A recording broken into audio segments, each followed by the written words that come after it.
আরে ফকিনির বাচ্চা, আমার পেন্সিলটা দিয়ে দি বলতেছি। আরে না না। আরে সুমাইয়া, তোমার এই অবস্থা কে করেছে? স্যার, সুবর্ণা করেছে।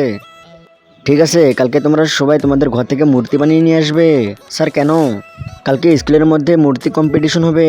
যার মূর্তি সব থেকে সুন্দর হবে তাকে স্কুলের লিডার বানিয়ে দেব। হ্যাঁ হ্যাঁ, ঠিক আছে স্যার। আজকে মূর্তি কম্পিটিশনে তো আমি জিতবো। আমি তো বাজার থেকে ভালো দেখে মূর্তি নিয়ে এসেছি।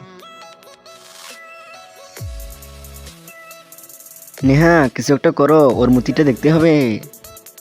দাঁড়াও, আমি করতেছি। হ্যাঁ হ্যাঁ স্যার, ঠিক আছে। সাদিয়া, স্যার তোমাকে ডাকতেছে। ঠিক আছে। আরে, এ তো দেখে অনেক সুন্দর মূর্তি বানিয়ে ফেলেছে। আরে, ওকে তো জিতে দেওয়া যাবে না। তার আগে আমি দেখবো তুমি এই কাবা ঘরটাকে বেশি ভালোবাসো না এই মন্দির ঘরটাকে বেশি ভালোবাসো। যদি কাবা ঘরটাকে বেশি ভালোবাসে থাকো তাহলে ভিডিওতে একটা লাইক দিয়ে চ্যানেলটাকে সাবস্ক্রাইব করে দাও। আর যদি মন্দির ঘরটাকে বেশি ভালোবাসে থাকো তাহলে কিছু করার দরকার নেই। এ কি, আমার মূর্তি তো নষ্ট হয়ে গেছে। আরে, এই অবস্থা কে করেছে? ঠিক আছে বাচ্চারা, তোমাদের সবার মূর্তিগুলো দেখাও। স্যার, এই যে আমার মূর্তি। স্যার, এই যে আমারটা। আরে বাচ্চারা, তোমার সবাই তো অনেক সুন্দর মূর্তি বানিয়ে এনেছো। আর সাদিয়া, তোমারটা?